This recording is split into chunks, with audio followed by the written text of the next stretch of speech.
Hola, buenas tardes, buenos días, buenas tardes, buenas noches. Bueno, hemos inaugurado una nueva serie de ministerio acá que habla sobre la sabiduría de Dios. Los tres libros de sabiduría, Eclesiastés, Proverbios y Job. Lo primero, de la primera temporada vamos a decir los proverbios. Así que por ahora vamos a ver Proverbios del capítulo 1, del 1 al 6. Claro, es el primer proverbio que encontramos en la Biblia y empezamos con la lectura. Los proverbios de Salomón, hijo de David, rey de Israel, para entender sabiduría y doctrina, para conocer razones prudentes, para recibir el consejo de prudencia, justicia, juicio y equidad, para dar sagacidad a los simples y a los jóvenes inteligencia y cordura. Oirá el sabio y aumentará el saber. El entendido adquirirá consejo, para entender proverbio y declaración, palabras de sabios y dichos profundos. Palabra de Dios que nos da sabiduría, como estamos diciendo. Y vamos a empezar. Primero vamos a analizar cada versículo. El primer versículo es simple. El primer versículo nos dice que escribió Proverbios. Intentemos leerlo juntos. A la voz de tres. 1, 2 y 3. Los proverbios de Salomón, hijo de David, rey de Israel. Ya, hasta ahí. ¿Esto qué quiere decir? Muy bien, que los proverbios fueron escritos por el rey Salomón. Ok, ahora aquí vamos a empezar con la lección del segundo versículo. Lo leemos juntos a la voz de 3. 1, 2, 3. Para entender sabiduría y doctrina, para conocer razones prudentes. Como podemos entender, este versículo nos da dos enseñanzas, la cual es que tengamos sabiduría y doctrina. ¿Alguien me dice que es sabiduría? Está bien, es como razonamiento. Es como una inteligencia espiritual. O sea, por ejemplo, veamos un ejemplo bíblico, Salomón, como sabemos, escribió sabiduría, por lo tanto puede cuidar el caso de las mujeres y este bebé. Por lo tanto, eso es sabiduría, para que sepamos más de Dios. Exacto. Ahora vamos con doctrina que nos la va a explicar papá. La doctrina es las enseñanzas que podemos recibir de la Biblia. Y la doctrina de sabiduría la encontramos en su palabra. Y es como un tesoro escondido, o sea que tenemos que escarbar para poder encontrar esos tesoros. Muy bien, ya analizamos el segundo versículo. Vamos a hacer un pequeño resumen. ¿Para qué fueron hechos los proverbios? Para tener sabiduría y doctrina. Sabiduría es una inteligencia espiritual y doctrina es como la enseñanza que nos da Dios. Ahora vamos con el versículo 3. Vamos a hacerlo todos juntos en la voz de 3. 1, 2 y... Para recibir el consejo de prudencia, justicia, juicio y equidad. Ok. Pero antes de continuar quisiera hacer una aclaración. O sea, en el versículo 2 nos dice para conocer razones prudentes. Ese es lo más importante, ¿no? Tenemos que ser prudentes al hablar, porque la palabra de Dios nos da consejo, y ese consejo nos da prudencia y nos da justicia. Hablamos justicia a través de su palabra, juicio y equidad para todos, sin dar acepción de personas. Continúas. Como dijo papá nos explicó qué es juicio, equidad y prudencia. Por lo tanto, ahora yo se podría decir acá que justicia, justicia, pues toca con justicia, y juicio también, pero bueno. Ahora yo diría que ahora vamos a hacer un pequeño resumen del versículo 2. ¿Alguien me puede decir qué entendieron que es la prudencia?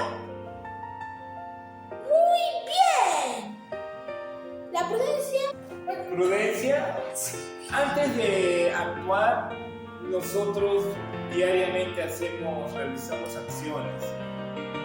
Damos palabras, a veces palabras sabias, a veces palabras necias. Y la palabra de Dios, ¿qué es lo que busca? Busca que seamos prudentes antes de hablar. Antes de hablar tenemos que pensar. Pensando, analizando cómo lo vamos a decir, por qué lo vamos a decir. Y en base a eso, realizamos algo muy importante, ser prudentes, prudencia, ser prudentes antes de hablar. Entonces aquí vamos a explorar consejo. El consejo lo voy a explicar. Yo voy a exponer la Biblia para que podamos mover menos y explicados mejor. Que somos preguntas, que no me caso. El consejo es cuando Dios quiere un con una persona.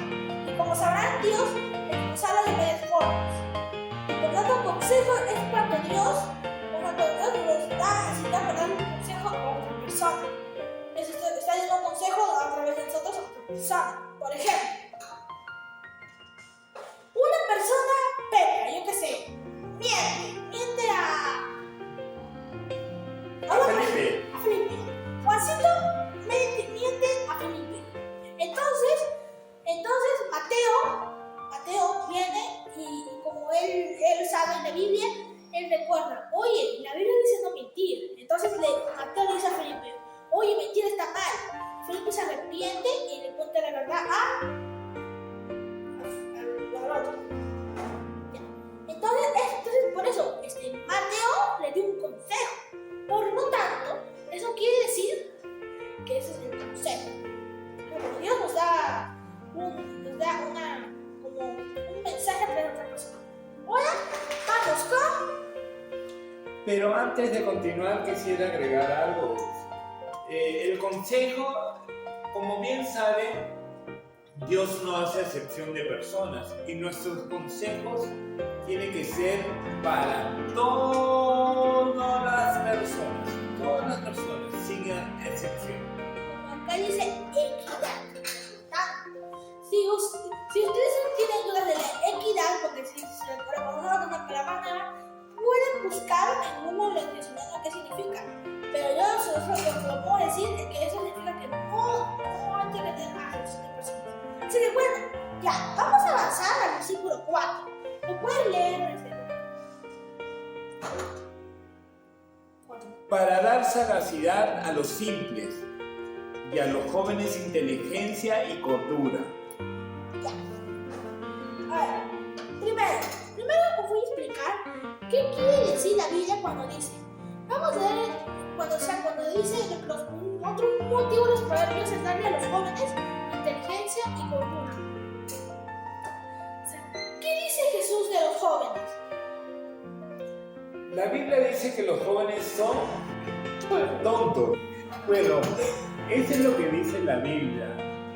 Y para evitar eso está la palabra de Dios. Y la palabra de Dios les da sabiduría, cordura, temple. Los hace hablar en el tiempo correcto. Por lo tanto, ahora vamos a ver la otra enseñanza de ¿cómo sabrán? ¿Cuáles son las bienaventuranzas de Jesús? Vamos un ratito a dirigirnos a Mateo 6.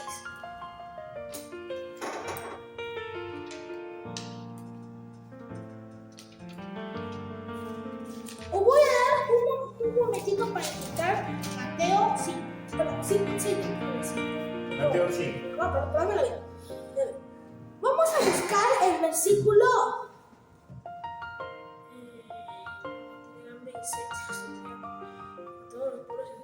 Ya, el versículo 3. Miren lo que dice el versículo 3 de Mateo 5. Bienaventurados los pobres en espíritu, porque de ellos es el reino de los cielos. Los simples quiere decir las personas humildes. Y humildes no quiere decir personas pobres, ¿no? Sino humildes de corazón, de espíritu. Por lo tanto, regresemos a Proverbios, al proverbio que estamos al versículo de Proverbios. El versículo 4. Seriedad a los simples. Esto quiere decir, o sea, que Dios le va a dar, como le va a dar, o sea, le va como que, o sea, ayudar. Una cosa así, le va a dar sabiduría, y esa sabiduría le va a dar destreza para poder responder correctamente. Lo cual esto también está de acuerdo con el libro de Mateo, que espero que si lo tienen de acá guardado en la Biblia, pues leo por favor, pero si no, no importa porque ya acá lo vamos a explicar. Ven por favor el versículo Mateo 5. Mateo 5. Vamos al versículo 4. Ya, el 5. Pero todos los mansos, porque ellos vivían la tierra por el lado. O sea, eso de acá está de acuerdo con este proverbio, porque le va a dar la tierra a Dios que no se olvida. Oirá el sabio, aumentará el saber. Bueno, ¿ustedes qué piensan que recibirán las personas necias? Las personas necias se cerrarán en sus propias opiniones, en sus propios consejos. ¿Y dónde creen que terminarán esas personas? Un consejo malo, porque ellos se van a cerrar a la verdad, por lo tanto. Y se cierran en su verdad y no avanzan, se quedan parados en su ignorancia. Más la diferencia que el sabio recibirá consejo. ¿Y de dónde recibirá el consejo? De la palabra de Dios. Y a través de la palabra de Dios va a aumentar su sabiduría. Y cuando aumentan su sabiduría, aumenta su humildad, su entendimiento de la palabra de Dios y sus buenas elecciones para seguir el camino correcto. Esa es la verdad. Ahora sí que ya hemos pasado el versículo 5, vamos a leer el versículo 6. Para entender proverbio de declaración, palabras de sabios y dichos profundos. Acá tenemos dos razones más, la cual lo voy a explicar. Para entender proverbio y declaración, o sea, esto es para que nos dé, como ustedes saben, la Biblia, hay partes de la Biblia que Dios no nos habla directamente, sino nos habla indirectamente, como se dice en el libro. Por ejemplo, en el libro de Apocalipsis, el Dios no nos habla directamente, nos habla con señales. Tanto acá, estos proverbios es para que nosotros entendamos lo que Dios quiere decir. Pero es algo importante para entender. Tenemos el primer requisito, hay que ser humildes. Y si no somos humildes, no vamos a entender. Lean lo que lean, no van a entender. Bueno, entonces ahora vamos a dar la explicación de por qué Salomón escribió los motivos de los proverbios. La cual acá podemos ver en la primera parte del capítulo 1. Dios inspiró a Salomón para escribir verdades que enseñan cómo vivir rectamente. La sabiduría bíblica no es un conocimiento frío, sino un estilo de vida guiado por el temor de Dios. Aquí se revela el propósito del libro: formar carácter espiritual, discernimiento y justicia. Bueno, esos son los fines que tienen los proverbios, ¿no? Generar justicia, sabiduría, entendimiento, juicio. Ese es el fin de los proverbios. Tenemos 3 ejemplos. A ver, un ejemplo: una madre enseña a su hijo a ahorrar y no gastar su dinero. El niño aprende que la prudencia evita el sufrimiento. ¿Podrías explicar, Jesús, qué significaría evitar el sufrimiento? Evitar el sufrimiento, lo que quiere decir, o sea, que después, cuando el niño crezca, cuando aprenda a ahorrar, dice que ya va a tener sus gastos ya decididos. O sea que, por ejemplo, un día se va, por ejemplo, la renta aumenta, tiene que pagar. Entonces, él, si se hubiera gastado todo, no tendría plata, estaría sufriendo, pues. Y luego... Y ahí tendría el sufrimiento, porque por su necedad. De no ahorrar, de no ser prudente. Pero en cambio, si hubiera ahorrado, podrían pagar eso y podrían estar una vida mejor. Exacto, así es. Veamos un ejemplo espiritual. Un joven cristiano lee los proverbios cada mañana. Con el tiempo aprende a controlar su carácter y responde con mansedumbre. Descubre que la sabiduría de Dios moldea el corazón más que cualquier libro de autoayuda. Supongo que esto ya se entenderá muy bien, pero el que no lo entienda, ahora os vamos a explicar. Bueno, en el espiritual lo más importante es que la palabra de Dios nos da sabiduría. Es lo primero que tenemos que entender. Vamos con el ejemplo laboral. Ya. Un trabajador enfrenta una decisión ética. Su jefe le pide alterar cifras, pero antes hay que hacer una pequeña pausa. ¿Qué quiere decir alterar cifras? ¿Lo puedes explicar, papá? Alterar cifras es cuando un jefe le pide a su trabajador que no diga las cifras reales de la empresa. Por ejemplo, vamos a dar un ejemplo. Miren, vamos a dar un ejemplo. Una empresa que vende libros. ¿Ya? Un libro cuesta 10 soles. Ok, ya alguien quiere comprarlo, pero la empresa necesita dinero. Por lo tanto, le dice a su trabajador, oye, que el libro de 10 soles cueste 20 soles. Y que no le digas nada. Entonces, ¿qué tiene que hacer el trabajador? Vamos a ver lo que sigue acá en el ejemplo. Antes de responder, recuerda que la justicia y la equidad vienen de Dios. Decide decir la verdad, pero el favor de su jefe, le da la aprobación del cielo. Esto quiere decir, ¿qué es mejor? ¿Tener aprobación del cielo o de una persona? Obviamente que del cielo. Claro. Entonces, eso quiere decir, Yoda sigue, por lo tanto, acabamos este capítulo de esta serie. Así que espero que os haya gustado y que especialmente hayan aprendido hasta la palabra en el libro de Proverbios. Bueno, ese es el primer capítulo y les agradecemos que nos acompañen conmigo Jesús acá. Hemos estado un poco nerviosos porque es nuestra primera vez, pero mejoraremos cada día, cada vez un poco más mejor. Nada que ver hoy. Mejoraremos. Gracias. Les agradecemos por su compañía. Dios los bendiga.